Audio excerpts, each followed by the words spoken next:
हमारी सरकार की सबसे बड़ी प्राथमिकता है कि हमें कश्मीर और देश के बाकी हिस्सों में जो भी थोड़ी बहुत दिलों की दूरियां रही होंगी उसको मिटा देना है। Defense Minister Rajnath Singh today said the government's top priority is to bridge the existing gap between Kashmir and the rest of India. Speaking at the 9th Armed Forces Veterans Day event, Defense Minister Rajnath Singh said steps are being taken in this direction by Jammu and Kashmir Chief Minister Omar Abdullah. He said and added that the Veterans Day celebrations in Akhnur prove that Akhnur has the same place in our hearts as Delhi. इतिहास के उन पन्नों को नहीं पलटना चाहता हूं, मैं बस यही कहना चाहता हूं कि वो पुराने दिन अब चले गए। अब हमारी सरकार की सबसे बड़ी प्राथमिकता है कि हमें कश्मीर और देश के बाकी हिस्सों में जो भी थोड़ी बहुत दिलों की दूरियां रही होंगी उसको मिटा देना है। और मैं उमर अब्दुल्ला साहब जो यहाँ के मुख्यमंत्री हैं, मैं उनको बधाई देना चाहता हूं कि इस दिशा में उनके द्वारा कदम उठाए जा रहे हैं। सरकार में आने के बाद हम अपने प्रयासों को जमीनी धरातल पर लेकर आए हैं। इस हमारे लिए कश्मीर क्या है यह ज्यादा बतलाने की जरूरत नहीं है।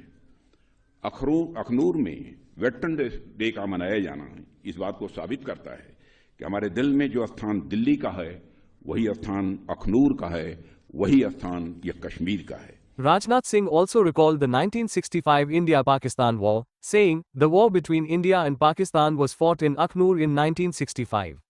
India succeeded in thwarting the efforts of the Pakistani army. India has always defeated Pakistan in all the wars. While addressing the issue of Pakistan-occupied Kashmir, Rajnath said, Jammu and Kashmir is incomplete without Pakistan-occupied Kashmir. Pakistan-occupied Kashmir is nothing more than a foreign territory for Pakistan. आज यहां हालात काफी हद तक बदले हैं, इस सच्चाई को सभी को स्वीकार करना पड़ेगा। जम्मू कश्मीर बिना पीओके के अधूरा है, भारत के माथे का मुकुट मणि है। वैसे भी पीओके पाकिस्तान के लिए एक फॉरेन टेरिटरी से अधिक कुछ नहीं है। पीओके में रह रही अवाम को एक डिग्निफाइड लाइफ से महरूम रखा जा रहा है।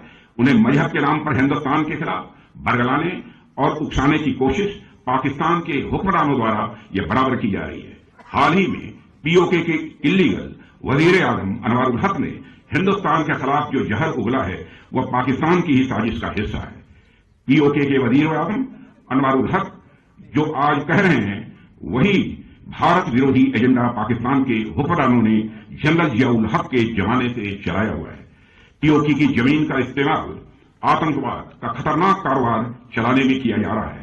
यह बात आज मैं खुलकर कहना चाहता हूं। वहां आज भी आतंकवादियों के लिए ट्रेनिंग कैंप चलाए जा रहे हैं। सीमा से सटे हुए इलाकों में लॉन्च पैड बने हुए हैं, इसकी पक्की जानकारी है। भारत सरकार को सब पता चल रहा है।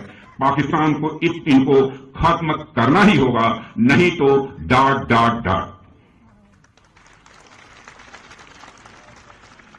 साथियों, आज के अवसर पर बहुत सारी बातें थी जो मैं आप सबके सामने रखना चाहता था, लेकिन हमारे पूर्व वक्ताओं ने भी विस्तार पूर्वक बहुत सारी चर्चा आपके सामने कर दी है, इसलिए उस विस्तार में मैं बहुत अधिक नहीं जाना चाहता हूं।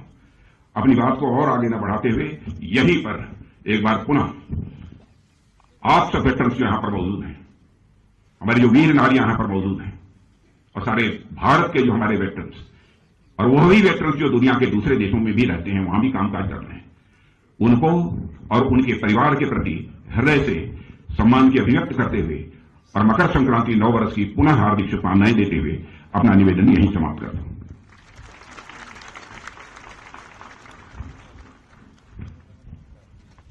आपके मार्गदर्शन ने हमें नए संकल्प और आत्मविश्वास से भर दिया है। आपका बहुत बहुत धन्यवाद।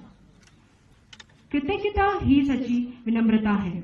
अब ये मौका है उन सभी का धन्यवाद करने के लिए जिन्होंने अपनी उपस्थिति इस कार्यक्रम को सुशोभित की है।